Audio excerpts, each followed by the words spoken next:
Good morning, students.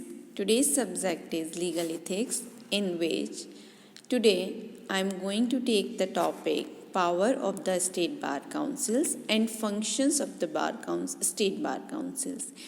In the previous classes, I have discussed with you about the several powers of the Bar Council of India and its functions, right?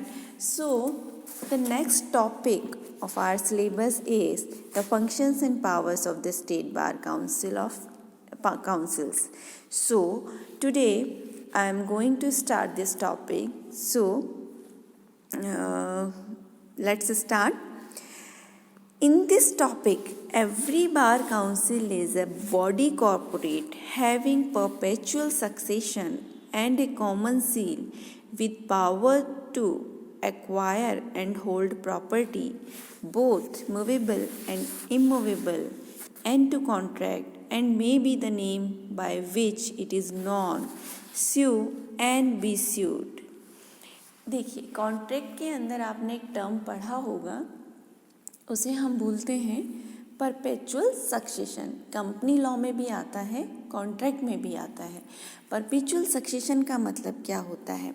सबसे पहले मैं आपको बताऊं कि बार council का जो status होता है वो कॉरपोरेट बॉडी होती है, मतलब कि उसका एक अस्तित्व होता है, वो लीगल एंटिटी होती है. कॉरपोरेट बॉडी का मतलब क्या हुआ यहाँ पर कि उसकी अपनी सील होगी, ठीक है, उसका अपना नाम होगा. जैसे राजस्थान स्टेट बार काउंसिल अपना नाम हो गया, महाराष्ट्र स्टेट बार काउंसिल अपना नाम हो गया. तो हर स्टेट के जो बार काउंसिल है उसका अपना नाम होगा, उनकी अपनी एक सील होगी. उस नाम के आधार पर जो है उनका नाम जो होता है वो एक लीगल एंटिटी गेन कर लेता है, ठीक है. और लीगल एंटिटी जो होती है उसे प्रॉपर्टी गेन करने का भी अधिकार हो जाता है. तो बार काउंसिल ऑफ राजस्थान जो है वो अपने नाम से जो संपत्ति है वो ग्रहण कर सकती है, चाहे वो प्रॉपर्टी मूवेबल हो या इमूवेबल हो, ठीक है. तो उसे प्रॉपर्टी गेन करने का भी राइट होता है. और उसका जो सक्सेशन होता है, जिसे स्टेट बार काउंसिल का जो चेयरमैन है वो एक 5 ईयर का जो पीरियड होता है या 3 ईयर का जो पीरियड सेट होता है उस तक ही रहता है. उसके बाद वो पोस्ट वैकेंट होती है, री इलेक्शन होता है और फिर से एक नया पर्सन चुना जाता है, ठीक है. तो इसे बोलते हैं हम सक्सेशन. तो जो सीट है वहाँ का केवल पर्सन चेंज हो रहा है, लेकिन उसका सक्सेसर जो है उत्तराधिकारी उस पोस्ट पर आ भी रहा है. तो यहाँ पे आप समझ गए, जो हर एक स्टेट बार काउंसिल का अपना विधिक अस्तित्व होता है, वो अपने नाम से संपत्ति खरीद सकती है, बेच भी सकती है और इन्वेस्ट भी कर सकती है. साथ ही उनकी अपनी एक सील होती है और उनका जो परपेचुअल सक्सेशन होता है, मतलब शाश्वत उत्तराधिकार जो होता है वो चलता रहता है, ठीक है. इसी को हम बोलते हैं कि जो विधिक अस्तित्व किस लिए दिया जाता है. तो विधिक अस्तित्व होने से ये सारी चीज़ें आपको ऑटोमेटिकली मिल जाती हैं. अब आगे चलते हैं. Section 6 clause 1 of the advocate act provides the functions of the state bar council. तो भाई एडवोकेट एक्ट का सेक्शन 6 क्लोज 1 जो है वो बताता है कि स्टेट बार काउंसिल्स के फंक्शंस क्या होंगे, ठीक है. तो स्टेट बार काउंसिल्स के फंक्शंस की जब हम बात करते हैं तो there are several functions in which state bar councils plays an important role. तो फर्स्ट हम डिस्कस करते हैं to admit person as advocate on its role. सबसे पहला और इम्पोर्टेंट जो काम होता है स्टेट बार काउंसिल का वो होता है कि विधि की शिक्षा लेकर आने वाले जो कैंडिडेट्स होते हैं, अगर वो अप्लाई करें तो उन्हें स्टेट रोल के अंदर जो अधिवक्ताओं का जो नामावली है उसके अंदर उनका नाम दर्ज करके उन्हें रजिस्टर्ड करें एज एन एडवोकेट, ठीक है. इसके बाद उनका जो सेकंड काम होता है वो होता है to prepare and maintain such role. ये जो अधिवक्ताओं की नामावली है इसको बनाए रखना और इसका जो रख रखाव करना स्टेट बार काउंसिल का दूसरा काम इम्पोर्टेंट फंक्शन हुआ. Next is to entertain and determine cases of misconduct against advocate on its role. इसके बाद जो तीसरा प्रमुख कार्य होता है वो हम कह सकते हैं कि अगर राज्य में कोई अधिवक्ता प्रोफेशनल या किसी अन्य प्रकार के मिसकंडक्ट का दोषी पाया जाता है तो उसके खिलाफ जो कार्रवाई होती है या कोई कंप्लेन आती है तो उसका निर्धारण करना भी स्टेट बार काउंसिल का काम होगा। ठीक है। इसके अलावा to safeguard the rights, privileges and interest of advocates on its roll. अधिवक्ताओं के जो अधिकार, विशेषाधिकार होते हैं और उनके हितों की रक्षा करना भी बार काउंसिल ऑफ इंडिया का काम होता है, स्टेट बार काउंसिल का फंक्शन होता है।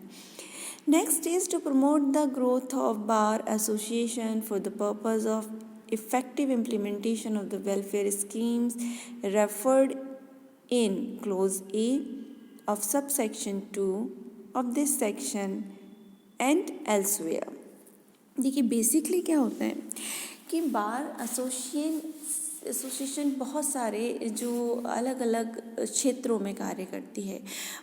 बार एसोसिएशन के एडवांसमेंट के लिए और वेलफेयर के लिए भी जो स्टेट बार काउंसिल है वो स्कीम्स बना सकती है और उनके थ्रू उनको बार एसोसिएशंस के थ्रू उसे लागू करवाती है। ये भी इम्पोर्टेंट फंक्शन होता है स्टेट बार काउंसिल का। Next is to promote and support law reforms. हाँ देखिए, इसके अलावा विधि के क्षेत्र में जितने भी परिवर्तन होते हैं, जो संशोधन किए जाते हैं, उनके लिए भी जो उनको प्रेरित करने का काम जो है वो स्टेट बार काउंसिल करती। कैसे? देखिए, नए अधिवक्ता जो आते हैं उन्हें अच्छी किताबें पढ़ने के लिए, नए जजमेंट्स पढ़ने के लिए प्रेरित किया जाता है कि आपको अगर कहीं लगता है कि किसी लॉ में कोई लैक्यूना है तो उसे रिफॉर्म कराने के लिए आप इनिशिएट करें। तो इस तरीके से लॉ रिफॉर्म किया जाता है। Next is to conduct seminar and organize talks on legal topics by eminent jurists and publish journals and papers of legal interest। इसके अलावा भी देखिए सेमिनार्स करवाई जाती हैं और अलग अलग टॉपिक्स पर जो प्रोफेशनल होते हैं, एमिनेंट जूरिस्ट होते हैं, उनके टॉक्स और लेक्चर्स कराते हैं। साथ ही साथ लीगल एजुकेशन को प्रमोट करने के लिए जर्नल्स और लीगल मैगजीन्स भी निकाली जाती हैं ताकि जो लॉ के स्टूडेंट्स हैं उन्हें पढ़ सकें और अपनी नॉलेज को जो है वो अपडेट कर सकें। Next is to organise legal aid camp for the poors and prescribed manner. देखिए, लीगल एड कैंप्स ऑर्गेनाइज करना आज स्टेट बार काउंसिल का मेन फंक्शन माना जाता है, क्योंकि स्टेट बार काउंसिल्स जो हैं वो जगह जगह पर लीगल एड कैंप्स ऑर्गेनाइज करती हैं ताकि गरीब लोगों को जो न्याय के लिए बाहर नहीं आना पड़े, न्याय खुद उनके द्वार पर जाए। तो ये इसका पर्पस होता है। Next is to conduct the elections of its member. मैंने आपको बताया कि स्टेट बार काउंसिल का जो पोस्ट होती हैं वो सक्सेशंस के थ्रू फिल की जाती हैं। तो एक निश्चित टाइम पीरियड के लैप्स होने के बाद फिर से इलेक्शन कंडक्ट करवाना भी स्टेट बार काउंसिल का जो है एक प्रमुख कार्य माना जाता है। ठीक है।